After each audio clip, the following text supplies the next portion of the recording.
And with us right now, we've got Brian Bradley. Brian, you're the owner of Bradley Legal Corp, and you are on the web at btblegal.com. And we're going to talk about asset protection, which I think that there's going to be many folks listening to us that might want to think about how they're structured so that they can keep themselves safe. So first, Brian, thank you so much for joining us. I know. Thanks, Josh, for having me on and putting the podcast together. And if you want to up your influence, for me, it's not about the money. It's just really about freeing up your time and taking back your life. When you do it right. But you can't do it if your mind's not straight. And at the end of the day, when you do turn that corner, you also want to protect what you built and what you have and the assets that you have. And that's then, where we come into play. Yeah. So just a basic definition of what asset protection is. I know what asset protection is only because I actually wanted to get your definition before, a little behind the scenes of like, okay, just so I sound smart. Brian, help me out. Asset protection.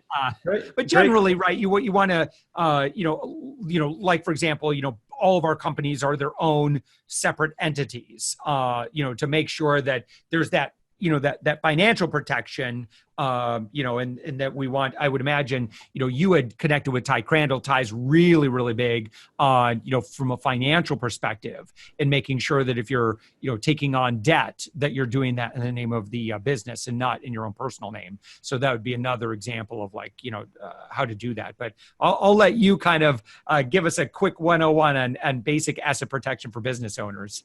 Yeah, it's a great question, and it's really misunderstood, and partly because most just haven't heard of the word, or they watch a lot of movies, or they read about Panama Papers and scams on TV and lump things all into just one big jumbled mess, or they go into Google or talk to their CPAs, and CPAs are trying to filter through and give them legal advice, which they shouldn't be giving.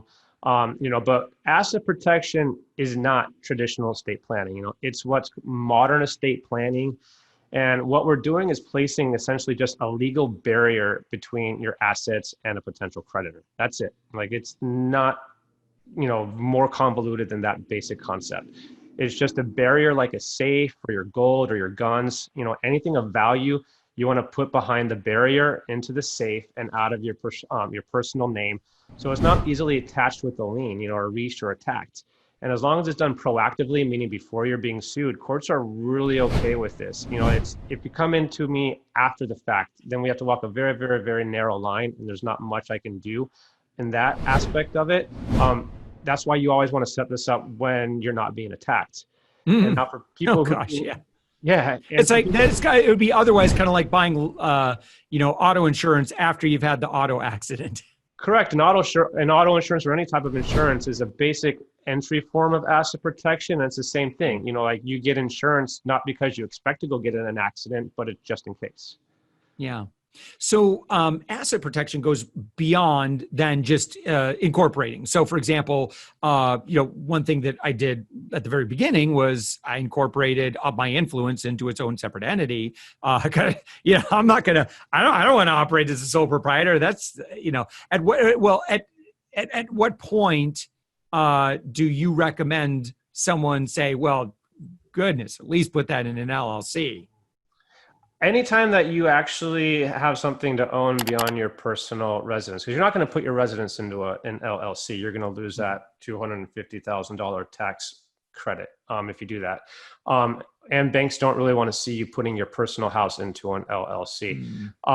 But if you own a rental property, or you own boats or a plane, or a business shares, there's things that we can even do with business shares.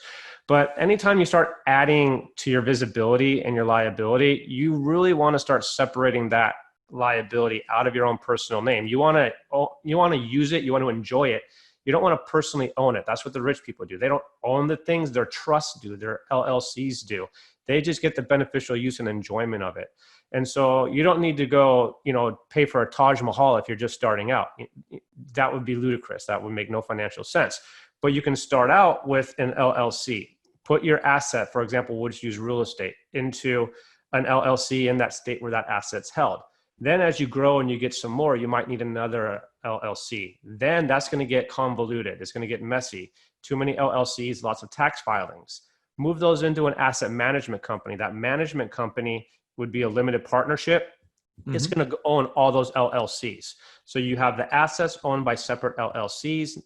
Those LLCs are owned by a management company. You're starting to layer your asset protection. You're starting to streamline it so your CPA doesn't hate you anymore. And then all those K1s will flow straight through. So it's one tax filing.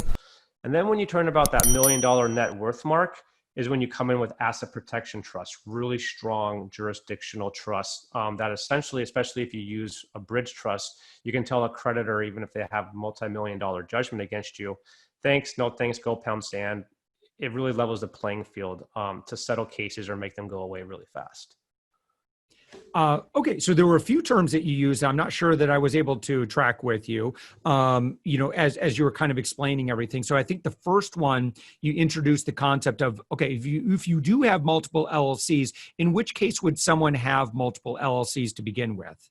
So let's say that some of my favorite clients are nurses or firefighters, like people just building up their own retirement.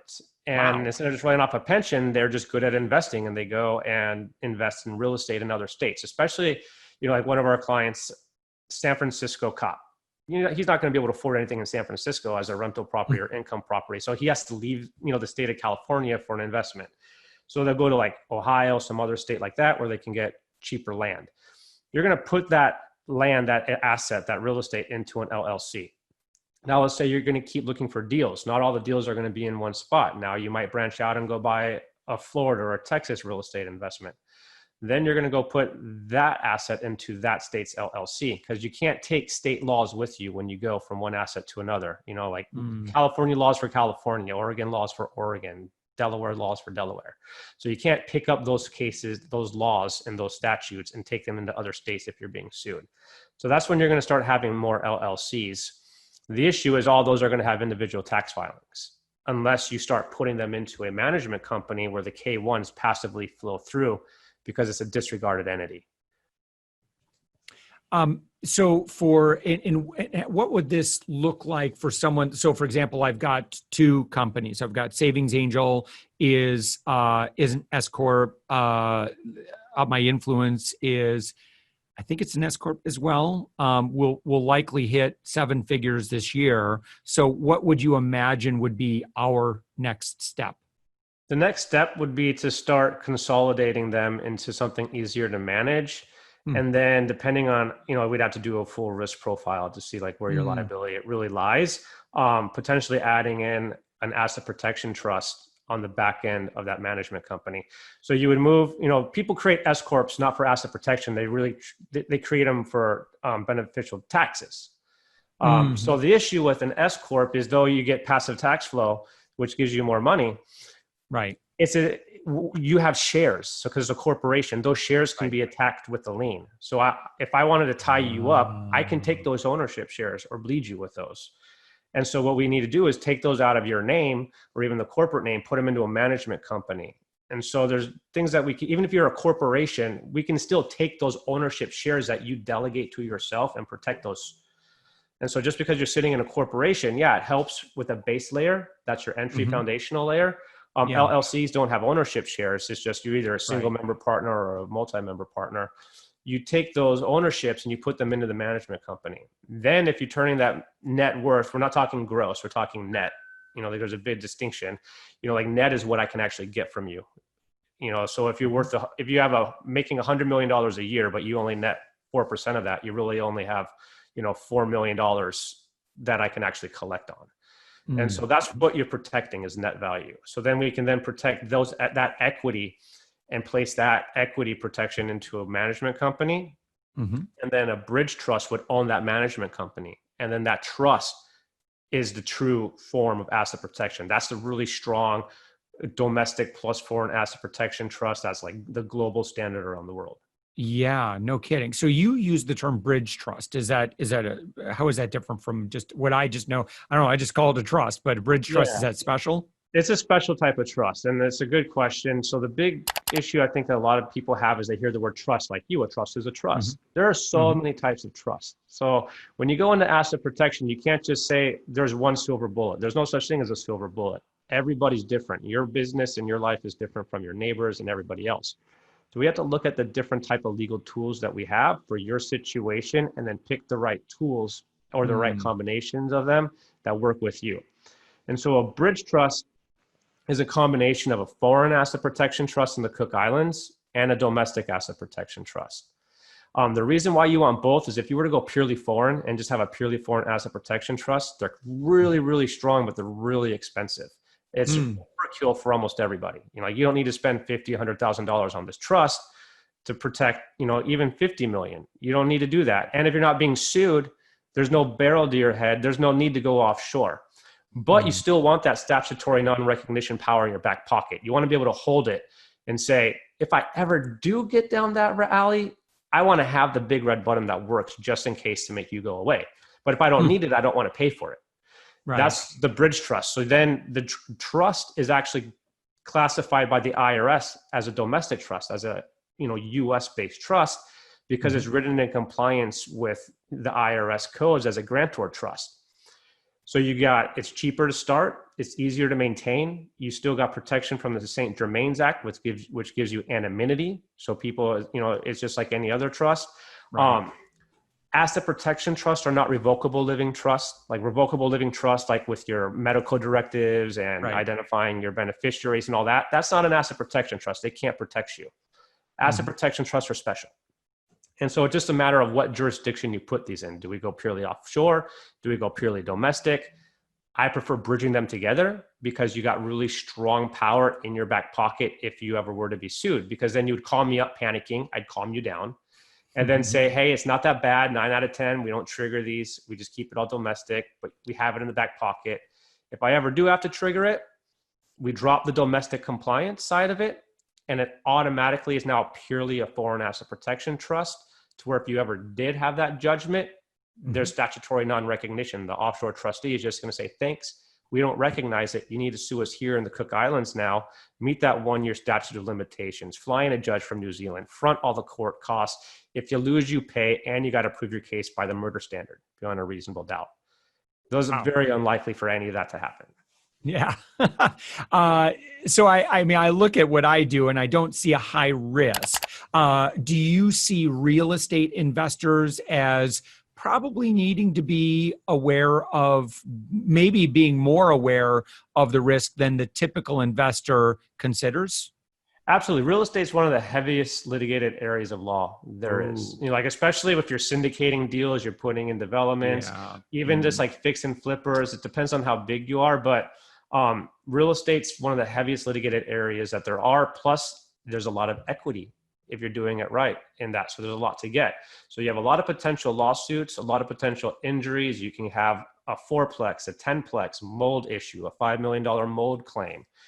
If you're driving your car and you had one drink and you accidentally get in an accident at the intersection and someone dies, that outside liability now opens up all of your real estate investments for a judgment. So it's not even just whether it's outside your liability or inside. You got to protect yourself from both. Yeah. Aside from entities, what are the other mechanisms or other services or other tools that someone might want to employ? Yeah. So you should always have insurance. You know, like that's just basic, you know, business right there. You know, have insurance, have renter's insurance, have business insurance, but understand the limitations of insurance. Insurance is only there really for small things. If you were to have a big issue come your way, insurance make money by taking premiums and not paying out. And so their job is then to create legal separation from you. And there's a whole industry called, you know, insurance defense. So what they're going to do when something really big happens is start creating legal separation from you, and they don't cover you for fraud or intentional wrongs. And almost every lawsuit, when it comes to damages or, you know, syndications falling apart, is always going to have an element of fraud brought into it or an intentional act. And what happens is, like, a judge will say, like, oh, you sent this email. That email was an intentional act. So now you brought in the intentional act, even though there wasn't one, by an email that you wrote because you intended to write a document. And so the insurance company then makes the argument, well, that was an intentional act. Whether it is or not, we don't care. Sue us if you think we're wrong. We're not going to cover you.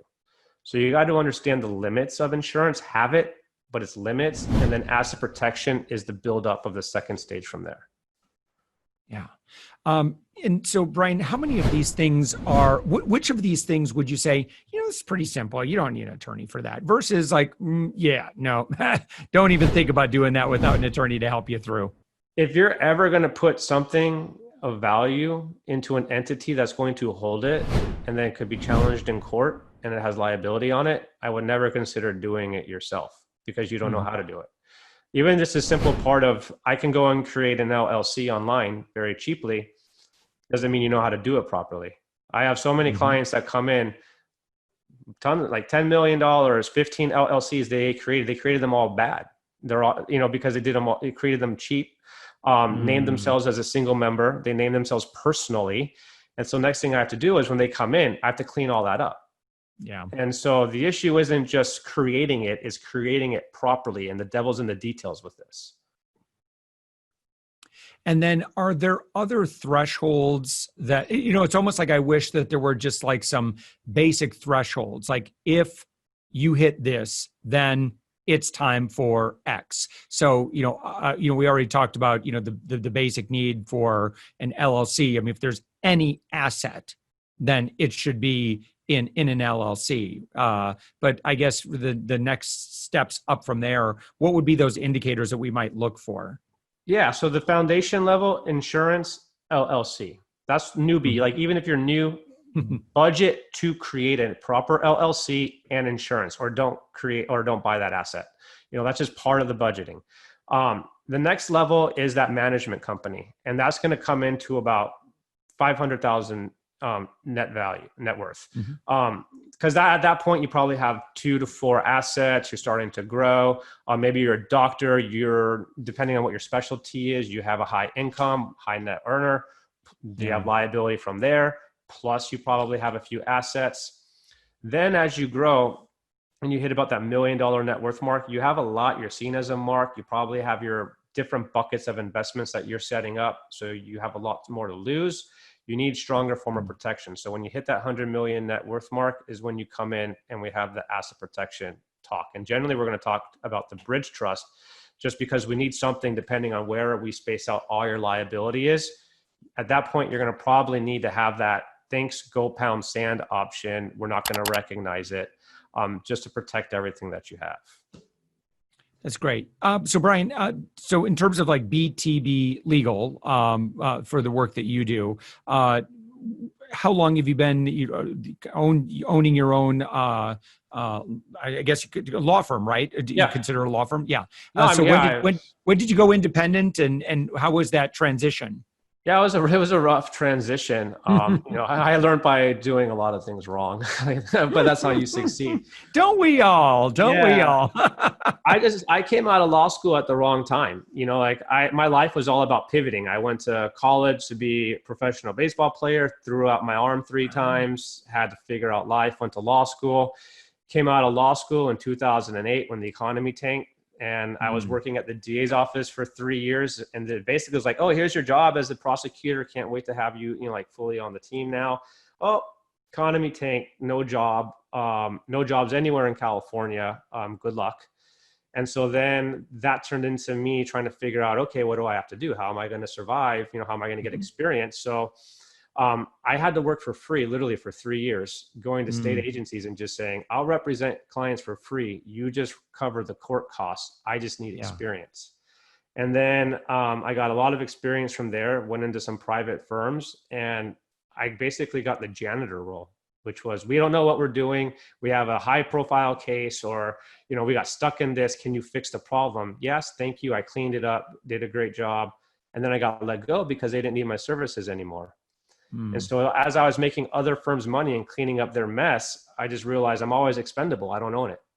And so I'd rather just completely fail on my own or have all the success come towards me and my people that I surround myself with. But I'm tired of being used. And so about 4 years into my own, of practicing, I just made the jump into practicing, and opening up my own firm, but I just did it wrong. In the beginning, I didn't market myself. I didn't brand myself. I was at that point a top 1%, a trial lawyer in the nation. But if you don't know that I exist, how are people going to find you? And the old way of marketing for law firms was you don't need to advertise, like your reputation and word of mouth, referrals, that'll be fine. Social media and everything comes into play, and the internet, blows up. And if you're not on and advertising online and you're not out in social media, no one's going to find you now because there's no yellow book. Yeah. All right. So what do you do now? Like, so what would be your big things that you do to attract more business? I mean, obviously you're on a lot of podcasts. You seem pretty nationally recognized. But what do you do on a regular basis to, kind of keep the inbound happening? Yeah. So before COVID and anything happened about 2 years ago, I completely transitioned my practice into just taking advantage of technology.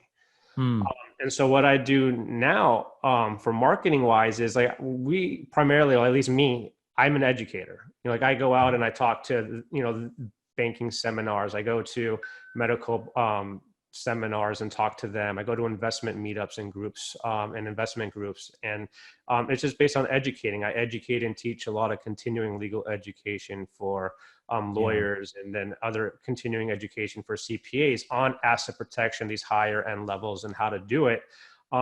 And so my thing was, well, I do this at a high level. I have a high amount of knowledge. Let me just give back and teach people how not to do this wrong. And then about 2 years ago, I realized, well, you need to market and brand that, because if you're the top 1% of the top 1%ers and you're the one educating the other solution solvers, like you need to then take advantage of, not take advantage, but just let people know who you are. And so by being the educator of the educators or the specialist of the specialists, that became my niche. And then I don't try to do business with everybody, like I just try to stay in my lane of the people and clients I represent. So I don't try to cast a large net. I just know what I'm specifically fishing for.